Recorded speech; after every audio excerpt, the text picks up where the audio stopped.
কাজের ছেলের সাথে গোপন সম্পর্কের কথা শোনাব। আজ ভিডিওটি না টেনে সম্পূর্ণ দেখবে। আর বন্ধুরা, আমার গল্পটি ভালো লাগলে চ্যানেলটি সাবস্ক্রাইব করে নোটিফিকেশন বাটনটি অন করে আমাদের পাশে থাকবেন, যাতে পরবর্তীতে ভালো গল্প শোনাতে পারি।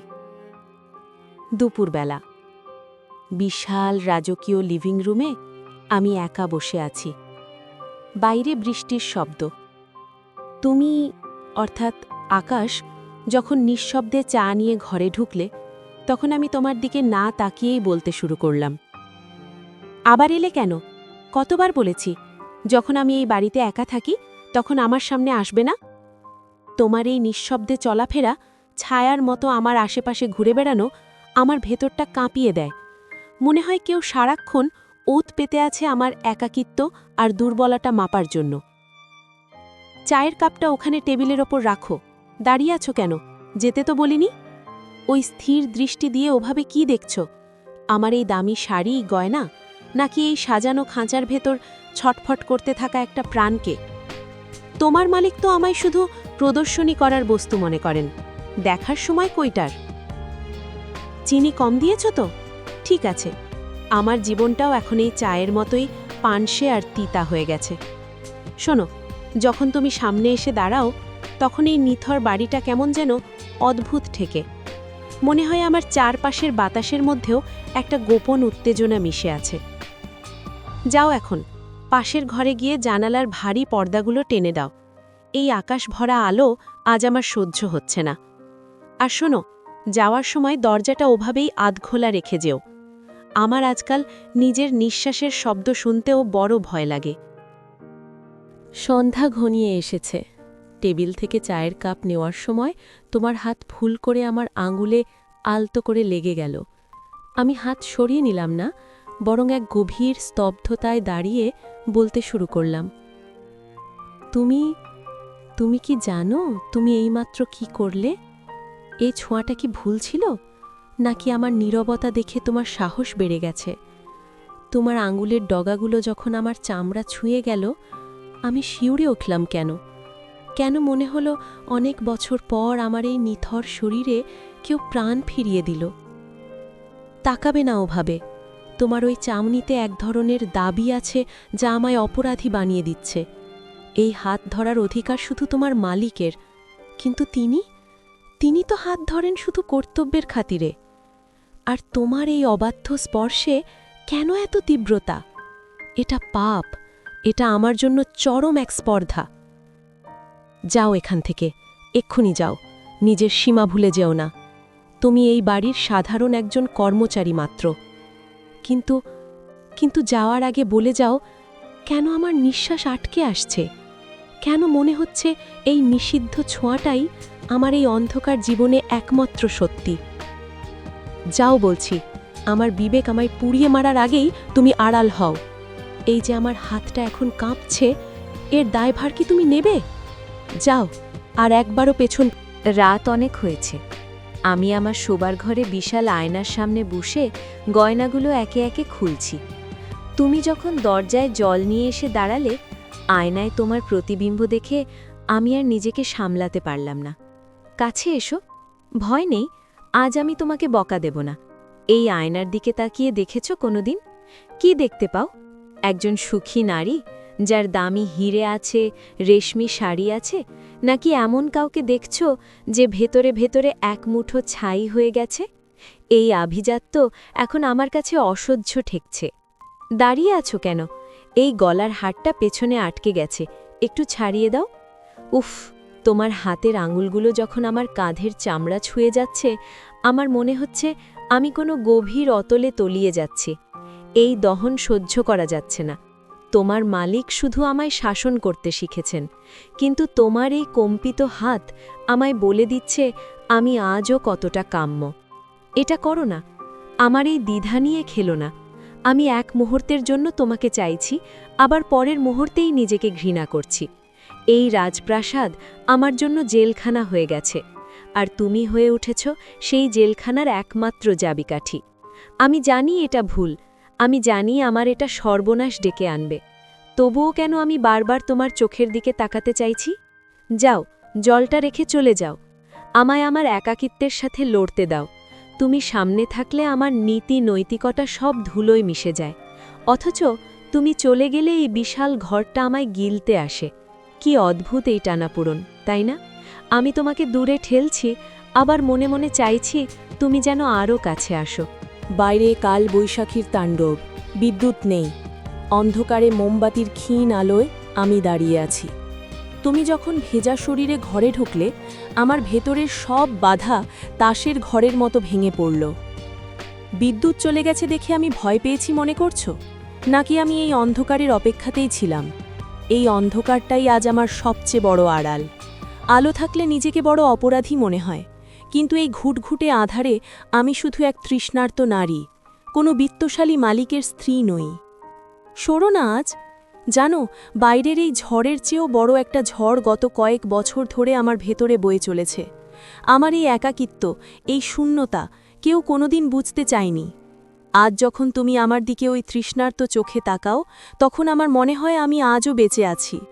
তোমার নিঃশ্বাসের শব্দ আমার হৃৎপিণ্ডের স্পন্দনের চেয়েও জোরে শোনা যাচ্ছে আজ। চুপ থেকো না। আজ কোনো সমাজ নেই, কোনো লোকলজ্জা নেই। আজ শুধু আমি আর তুমি। আমাকে আরও একটু নিবিড়ভাবে অনুভব করতে দাও। এই যে আমার শরীর কাঁপছে, এটা কি ভয়ের জন্য নাকি অন্য কিছুর? আমি জানি কাল সকালে যখন রোদ উঠবে তখন আমি আবার সেই সাজানো পুতুল হয়ে যাব, কিন্তু এই মুহূর্তটা আমার, এই মুহূর্তটা আমাদের। আমাকে হারিয়ে যেতে দাও তোমার মাঝে। আমাকে এমনভাবে ভালোবাসো যেন কাল বলে কিছু নেই। এই নিষিদ্ধ প্রেম যদি আমার ধ্বংসের কারণও হয়, তবে আমি সেই ধ্বংসই বেছে নিলাম। শুধু এই একটা রাত আমাকে মুক্তি দাও আকাশ। আমার এই দীর্ঘদিনের হাহাকার থেকে আমাকে মুক্তি দাও। ভোর হয়েছে। জানালার পর্দা দিয়ে আসা হালকা আলোয় আমি নিজের এলোমেলো চুল আর বিধ্বস্ত চেহারাটা আয়নায় দেখছি। তুমি চা নিয়ে ঘরে ঢুকতেই আমার ভেতরটা অনুশোচনায় রি রি করে উঠল এবং আমি চিৎকার করে উঠলাম, ওখানেই থামো, একদম কাছে আসার চেষ্টা করবে না। কাল রাতে যা হয়েছে সেটাকে একটা বিভীষিকা ভেবে এক্ষুনি ভুলে যাও। কেন ভাবে তাকাচ্ছ? তুমি কি ভেবেছ এক রাতের দুর্বলতায় তুমি আমার সমান হয়ে গেছো? নিজের আয়নার দিকে তাকিয়ে দেখেছ কোনো দিন? তুমি এই বাড়ির ভৃত্য ছাড়া আর কিছুই নও। ছি, আমি নিজেকে ক্ষমা করতে পারছি না। তোমার মতো একজনের কাছে আমি নিজেকে সঁপে দিলাম। আমার আভিজাত্য, আমার বংশমর্যাদা সব তুমি এক নিমিষে ধুলোয় মিশিয়ে দিলে। আমি তোমাকে ঘৃণা করি আকাশ, আর তার চেয়েও বেশি ঘৃণা করি নিজেকে। তুমি আমার সামনে থেকে দূর হও। তোমার মুখ দেখলেও এখন আমার গা ঘিন ঘিন করছে। চুপ, একটা শব্দও করবে না। তুমি কি ভেবেছ আমি তোমার প্রেমে পড়েছি? ওটা ছিল নিছক একটা ভুল, একটা অন্ধকার মুহূর্তের পদস্খলন। মনে রেখো, তোমার মালিক ফিরলে আমি এক মুহূর্তও দ্বিধা করব না তোমাকে এই বাড়ি থেকে ঘাড় ধাক্কা দিয়ে বের করে দিতে। আমার দিকে ওভাবে করুণার চোখে তাকাবে না। আমি কে তা ভুলে যেও না। যাও এখান থেকে, আমার নিঃশ্বাস বন্ধ হয়ে আসছে। কাল রাতের ওই ছোঁয়াগুলো এখন আমার শরীরে বিষের মতো বিঁধছে। তুমি যত দ্রুত আমার চোখের আড়াল হবে, তত দ্রুত আমি এই পাপটা ভুলতে পারব। যাও বলছি, আর কোনো দিন যেন তোমাকে আমার শোবার ঘরের আশেপাশে না দেখি। ড্রয়িং রুমের ফোনে খবর এসেছে তিনি আজই ফিরছেন। আমি আমার ঘরে এক অস্থির অবস্থায় ব্যাগ গোছাচ্ছি। তুমি দরজায় এসে দাঁড়ালে আমি তোমার দিকে তাকিয়ে কান্নায় ভেঙে পড়লাম। তিনি ফিরছেন আর মাত্র কয়েক ঘন্টা, তারপর এই বাড়িটা আবার সেই নিয়মের শিকলে বন্দী হবে। আমি সকালে তোমাকে যা বলেছি, তুমি কি ভেবেছ ওগুলো আমার মনের কথা ছিল? ওটা ছিল আমার ভয় আকাশ। আমি তোমাকে হারিয়ে ফেলার ভয়ে নিজেকে আড়াল করতে চেয়েছিলাম। নিজের ওপর থাকা রাগটা তোমার ওপর ঝেড়েছি। আমি ব্যাগ গোছাচ্ছি ঠিকই, কিন্তু জানি না কোথায় যাব।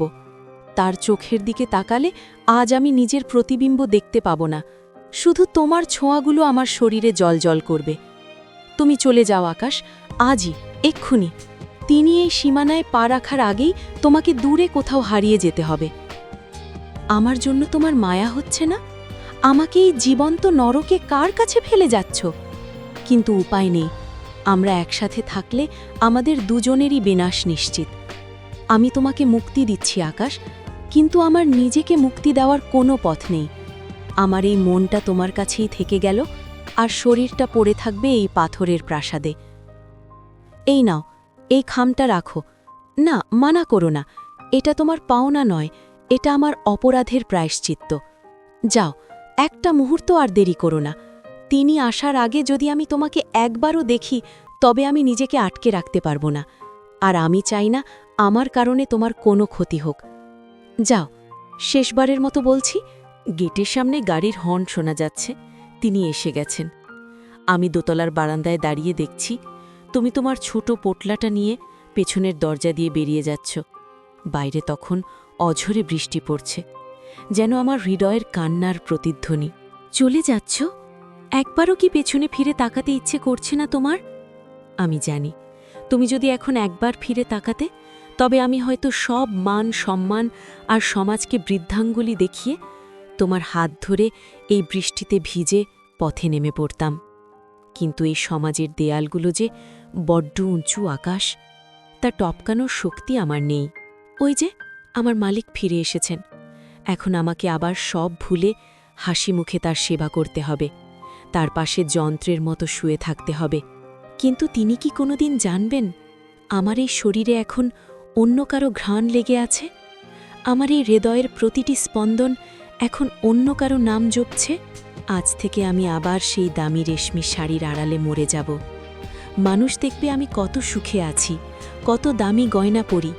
কিন্তু প্রতিটা নিঝুম রাতে যখন বাইরে বৃষ্টি পড়বে, আমি জানালার পাশে দাঁড়িয়ে তোমার ওই নিষিদ্ধ ছোঁয়া আর সেই ঝড়ের রাতটাকে খুঁজব। আমাদের এই সম্পর্কের কোনো নাম নেই, কোনো স্বীকৃতি নেই, শুধু আছে আমার এক জন্মান্তরের অতৃপ্তি। নিচ থেকে স্বামীর গলার আওয়াজ পেয়ে চমকে উঠে, আসছি। বিদায় আকাশ। কোনো এক জন্মহীন লগ্নে হয়তো আমাদের আবার দেখা হবে। সেদিন আমি কারো কেনা গোলাম বা কারো স্ত্রী হব না।